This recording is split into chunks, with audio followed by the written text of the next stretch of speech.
नमस्कार दोस्तों, class 10th के मैथमेटिक्स के पेपर सॉल्यूशंस हम डाल रहे थे और इसमें ये 30/6/3 यानी कि ये वाले कोड का ये सेट नंबर 3 है। राइट दोस्तों, तो आइए सीधे बिना समय बर्बाद किए हम सॉल्व करते हैं आपके लिए पहले सेक्शन ए। क्वेश्चन नंबर 1 आप देख लीजिए। For a circle with center O and radius 5, which of the following statements is true? ठीक है, रेडियस उसका 5 है, ये बात ध्यान में रखनी है आपको। तो distance between every pair of parallel tangents 5 centimetre कैसे हो सकता है, वो तो डायमीटर के बराबर होगा। दूसरा है distance between every pair of parallel tangents is 10 centimetre, ये बिल्कुल सही है। Distance between every pair of parallel tangents must be between 5 and 10, ये सही नहीं है। There does not exist a point outside the circle from where length of tangent is 5 centimetre. तो ये तो ऑब्जर्वेशन से ही आपको पता चल जाएगा कि क्यू, राइट, और क्यू का मतलब हुआ option B. So option B is correct. Yes sir. Question number 2, in the adjoining figure AP and AQ are tangents to the circle with center O. If reflex angle POQ equal to 210, the value of 2x is। तो वैसे तो हम यहाँ से angle POQ इसे calculate कर सकते हैं। उसके बाद इन दोनों एंगल का सम 180 होगा, तो यहाँ से हम x कैलकुलेट कर सकते हैं। उसके बाद 2x। तो आइए इसको हम थोड़ा सॉल्व करके देखते हैं।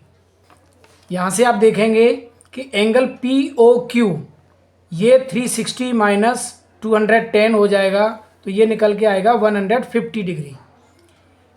x प्लस 150 इक्वल टू 180, क्योंकि ये क्वाड्रिलेटरल है, ये 90 डिग्री, ये 90 डिग्री आपको ऑलरेडी पता होगा, तो इन दोनों का सम 180 आएगा।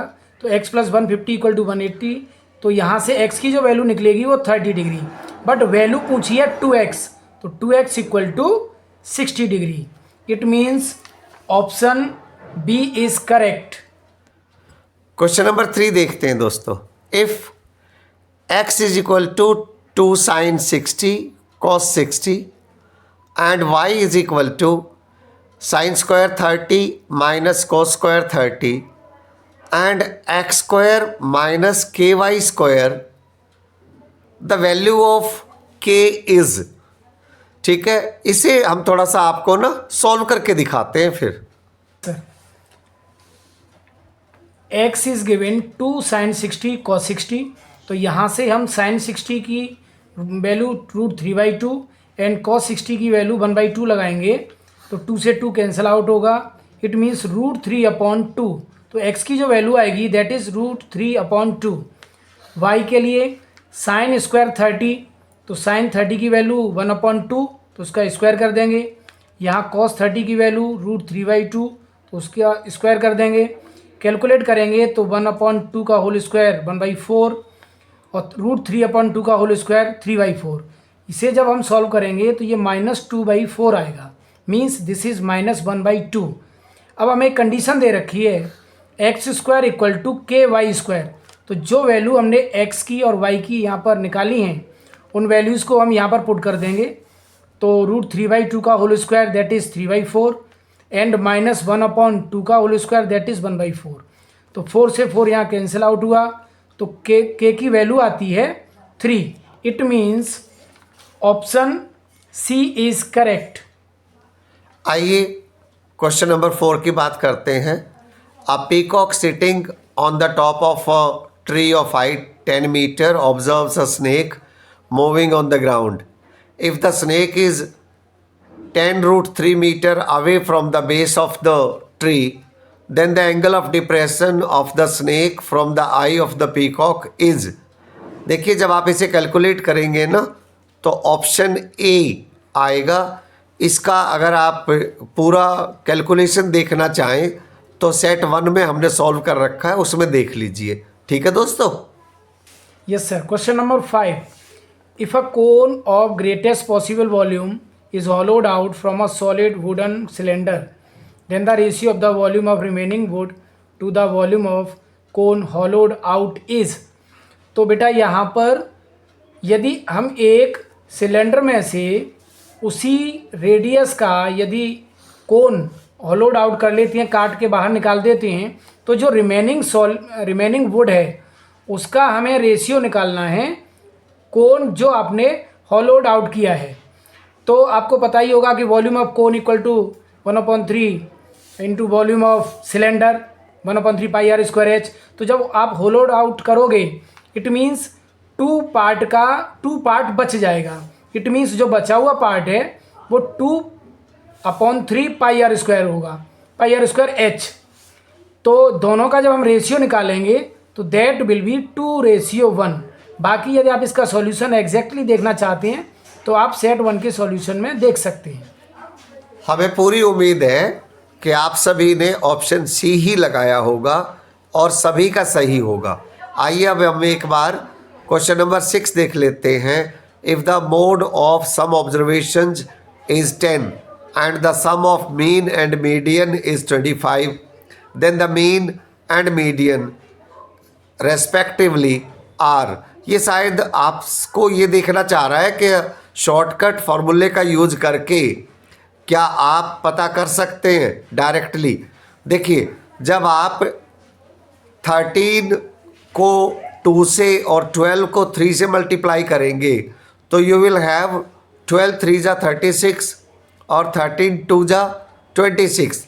36 में से जब आप 26 माइनस कर दोगे तो मोड आ जाएगा 10। इसका मतलब वो जो फॉर्मूला है हमारा 3 median minus 2 mean is equal to mode, वो सही हो गया है। वैसे भी दोनों का सम अगर आप करोगे तो 25 रहेगा, राइट। तो इसका मतलब ऑप्शन बी सही है। और ज़्यादा सॉल्यूशन देखना हो तो सेट 1 में हमने सॉल्व कर रखा है पूरा, वहाँ से देख लीजिए। क्वेश्चन नंबर 7 देखिए। If the maximum number of students has obtained 52 marks out of 80, then. तो आपको ऑलरेडी यहाँ से पता चल रहा होगा मैक्सिमम नंबर ऑफ स्टूडेंट्स, उनके मार्क्स 52 आए हैं 80 में से। तो हमें पूछा क्या गया है, ये 4 ऑप्शन है। 52 is the mean of the data, 52 mean, तो मीन तो हो नहीं सकता। 52 is the median of the data, ये भी नहीं हो सकता। 52 is mode of the data. जैसा आपको पता होगा कि जो वैल्यू सबसे ज़्यादा बार आती है वही मोड होता है। तो मैक्सिमम नंबर ऑफ स्टूडेंट्स क्या ऑब्टेन कर रहे हैं, 52 marks. It means 52 is the mode of the data. अगला ऑप्शन भी देख लेते हैं, हालांकि ज़रूरत नहीं है। 52 is range of the data, तो ये नहीं हो सकता। Means option C is correct. Question number 8 देखिए। जब आप क्वेश्चन नंबर 8 को रीड आउट करेंगे तो you will know the system of equations y plus a is equal to 0 and 2x is equal to b has. जब आप इसे solve करेंगे तो ऑप्शन सी। वैसे इसका सॉल्यूशन एक बार आप देख लीजिए। यस सर, हमारे पास 2 इक्वेशंस हैं, y plus A equal to 0, 2x equal to B. ये फर्स्ट इक्वेशन, ये सेकंड इक्वेशन। तो सीधे हम ऑप्शन से चलते हैं। ऑप्शन हमारा हमने आपको बताया करेक्ट कि सी ऑप्शन करेक्ट है, that is b/2 and minus A. तो ये x की वैल्यू है, ये y की वैल्यू है। तो पहले हम पहली वाली इक्वेशन में y की वैल्यू पुट करके देखें तो y की वैल्यू -a, तो -a से +a कैंसिल आउट हुआ, means 0, means LHS equal to RHS। यदि हम सेकंड इक्वेशन में x की वैल्यू पुट करते हैं, x की b/2, तो 2 से 2 कैंसिल आउट हुआ, मीन्स यहाँ भी LHS equal to RHS। Means C जो सॉल्यूशन है वो दोनों इक्वेशन को सेटिस्फाइड कर रहा है। इसका मतलब ऑप्शन सी इज़ करेक्ट। तो हमें पूरी उम्मीद है कि आप सभी ने इसी प्रकार किया होगा। आइए क्वेश्चन नंबर 9 पर नज़र डालते हैं। In a right triangle ABC, right angled at A, if sin b is equal to 1/4, then the value of sec b is option D is correct. और अगर आप इसका सॉल्यूशन देखना चाहें तो सेट 1 में हमने इसका सॉल्यूशन डाल रखा है। ठीक है दोस्तों। नाउ बेटा question number 10, under root of 0.4 is a/n natural number, तो आपको पता है ये नेचुरल नंबर है नहीं। इंटीजर भी नहीं है। रेशनल नंबर, ये रेशनल भी नहीं है। इरेशनल नंबर, हाँ ये इरेशनल नंबर है। और बाकी इसका सॉल्यूशन यदि आप एग्जैक्टली देखना चाह रहे हैं तो आप सेट 1 के सॉल्यूशन में देख सकते हैं। Means option D is correct. हमें उम्मीद है कि आप सभी ने ऑप्शन डी ही लगाया होगा और सभी का करेक्ट होगा। आइए क्वेश्चन नंबर 11 देखते हैं। विच of the following can not be the unit digit of 8 raised to the power n where n is a natural number। ठीक है, जब आप इसे फैक्टराइज करेंगे तो 8 के फैक्टर्स होंगे 2 × 2 × 2 × 2। इसका मतलब 5 तो कहीं है नहीं, और जब 5 और 2 जब तक दोनों नहीं होंगे तब तक यूनिट डिजिट पे 0 नहीं आएगा, और वही उसने पूछा है। तो C is the correct option. ठीक है दोस्तों। क्वेश्चन नंबर 12 देखिए। Which of the following equations does not have a real root. Real root किसका नहीं है? तो नेचुरली आप चारों को सॉल्व करके देख लीजिए एंड यू विल फाइंड कि किसके रियल रूट नहीं है।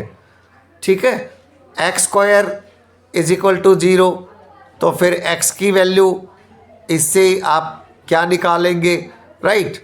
और इसी तरह से 2x - 1 इज इक्वल टू 3 है, तो ये तो लीनियर इक्वेशन ही है। जब आप इसे सॉल्व करेंगे तो x² इज इक्वल टू -1, और यहाँ ध्यान देने वाली बात ये है कि फिर x की जो वैल्यू आएगी वो √-1 आएगी, और फिर √-1 तो इमेजिनरी नंबर हो जाता है, रियल नहीं होता है।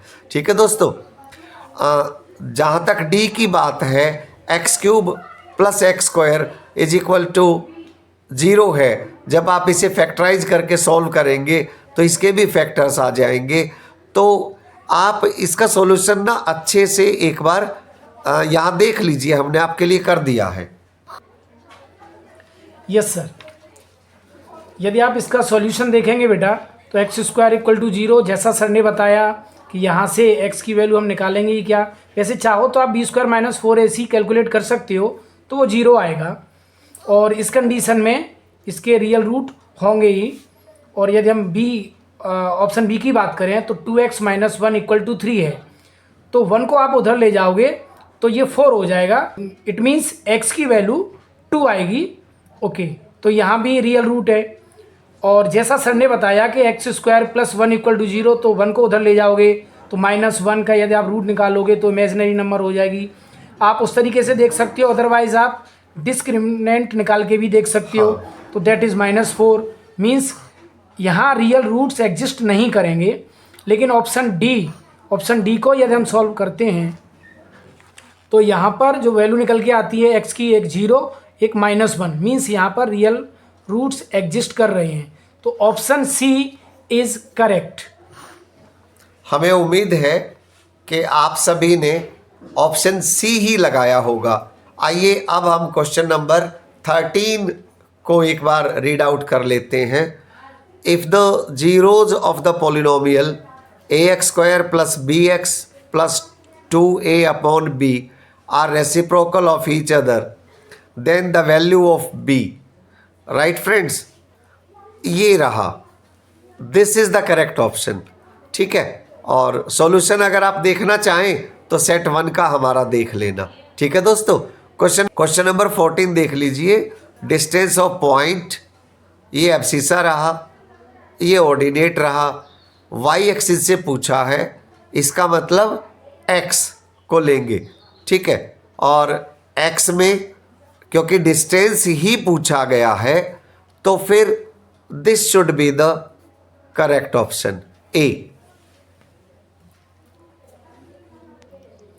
Now question number 15, In the adjoining figure, PQ parallel XY parallel BC, AP equal to 2 centimeter, PX equal to 1.5 centimeter, BX equal to 4 centimeter, QY equal to 0.75 centimeter। तो AQ plus CY, तो बेटा ये आपको calculate करनी है। तो यहाँ पर हम दोनों में ही दो ट्रायंगल लेके, एक बार ये वाला ट्रायंगल, एक बार पूरा ट्रायंगल लेके यदि BPT लगाएंगे तो हमें जो आंसर मिलेगा AQ की वैल्यू 1 आएगी और CY की वैल्यू 2 आएगी, और जब हम इन दोनों को ऐड करेंगे तो करेक्ट ऑप्शन C। और यदि आप इसका सॉल्यूशन देखना चाहते हैं तो सेट 1 के सॉल्यूशन में आप इसको अच्छे से समझ सकते हैं। हमें उम्मीद है कि आप सभी का ये ऑप्शन करेक्ट होगा। अब आइए क्वेश्चन नंबर 16 की बात करते हैं। Given a triangle ABC similar to triangle PQR, angle A 30 given है, एंगल Q 90 गिवन है। ये ऑर्डर बहुत ज़रूरी है, इधर ABC है और PQR है। इसका मतलब A और P बराबर है, B और Q बराबर है, C और R बराबर है। ठीक है, तो इस तरह से जब आप वैल्यू कैलकुलेट कर लोगे और फिर R और प्लस B को जब ऐड करोगे तो 90 और 60 को ऐड करने से यू विल गेट 150। हमें पूरी उम्मीद है कि सभी ने 150 ही लगाया होगा। अगर आपको सॉल्यूशन देखना हो तो सेट 1 में हमारा देख लीजिए। क्वेश्चन नंबर 17 देखिए। 2 coins are tossed simultaneously, the probability of getting at least one head is। तो यहाँ पर यदि हम टोटल आउटकम्स निकालें 2 coins के लिए तो 4 टोटल आउटकम्स होंगे, और जो कंडीशन हमें दे रखी है गेटिंग एट लीस्ट 1 हेड, तो यहाँ पर एट लीस्ट के लिए जो फेवरेबल आउटकम्स होंगे वो 3 होंगे। तो और हमारा जो करेक्ट आंसर होगा 3/4, दैट इज़ ऑप्शन C। और इसका करेक्ट सॉल्यूशन, आप एग्जैक्ट सॉल्यूशन देखना चाहते हो तो सेट 1 के सॉल्यूशन में देख सकते हो। हमें पूरी उम्मीद है कि सभी ने ऑप्शन C ही लगाया होगा, तो इसमें तो आपके पूरे नंबर आ रहे हैं। अब हम देखते हैं question number 18। In the adjoining figure PA and PB are tangents to a circle with centre O such that angle P is 90। Okay, angle P is 90 if AB is equal to 3√2। ये 3√2 है। Then the diameter of the circle is.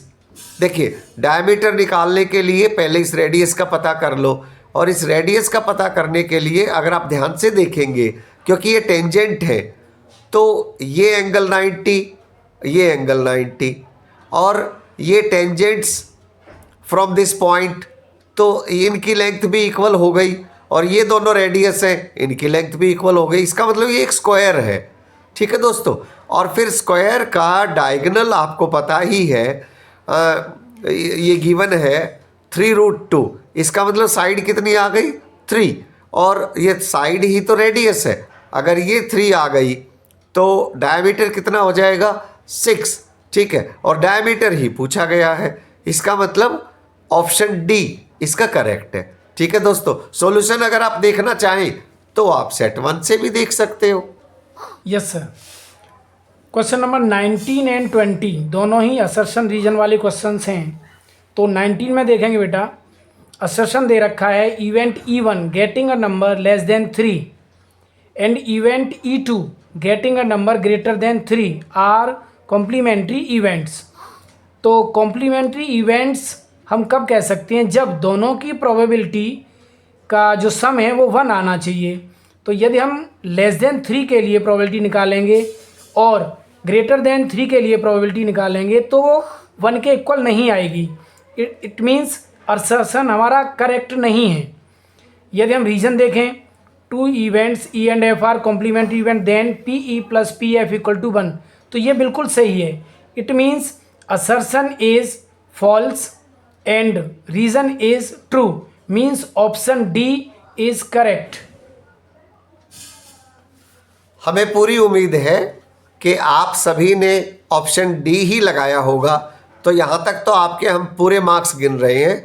और अब बात करते हैं question number 20 की।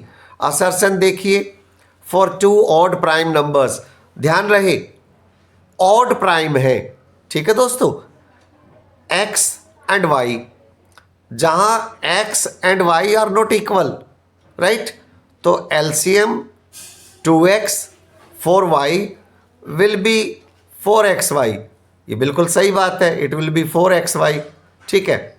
अगर reason पढ़े LCM of xy is a multiple of HCF, LCM तो HCF का मल्टीपल होता ही है, तो बात ये भी सही है। लेकिन सोचने वाली बात ये है, क्या ये इसको एक्सप्लेन कर रहा है? नहीं, ये इसको एक्सप्लेन नहीं कर रहा। तो फिर ऐसा ऑप्शन जो दोनों करेक्ट तो हैं, both assertion and reason are true, but reason is not the correct explanation of assertion. तो इसका मतलब ये हुआ कि ऑप्शन बी इज करेक्ट, और हम आपसे उम्मीद करते हैं कि आप सभी ने ऑप्शन बी ही इसका लगाया होगा। तो हम उम्मीद करते हैं कि पूरे 20 नंबर आप इसमें ले रहे हैं। ये तीनों सेट तो सॉल्व हुए, लेकिन हम दूसरी सीरीज के भी बहुत जल्दी से सॉल्यूशन आपके पास डालेंगे, जितने ज़्यादा से ज़्यादा सीरीज हमें मिल जाएंगी। फिलहाल बहुत सारी शुभकामनाओं के साथ हम ये उम्मीद करते हुए कि बहुत वाइजली, बिना किसी के दबाव में, बिना किसी दोस्त को देखे हुए आप अपने सब्जेक्ट्स का चुनाव करोगे, और जो सब्जेक्ट आपको पसंद होंगे वो सब्जेक्ट आप आगे रखोगे। एक बार फिर से बहुत सारी शुभकामनाएं हम दोनों की तरफ से, पूरे प्लेटफॉर्म की तरफ से। और हाँ दोस्तों, अगर आपको हमारा एक्सप्लेनेशन पसंद आता हो तो यार लाइक तो कर ही दिया करो, और अपने दोस्तों के साथ शेयर भी कर सकते हैं वीडियो। Thanks for joining. अच्छा, चलते चलते हम आपसे एक बात और कहना चाहते हैं। कोई ऐसी सीरीज, कोई ऐसा सेट जिसे आप सॉल्व कराना चाहते हो, तो प्लीज़ ये जो व्हाट्सएप नंबर हम आपको दे रहे हैं, इस व्हाट्सएप नंबर पे आप उसका फ़ोटो भेज दीजिए हमें, और हम आपको सॉल्व करके वीडियो के थ्रू बता देंगे। बहुत बहुत धन्यवाद हमसे जुड़ने के लिए।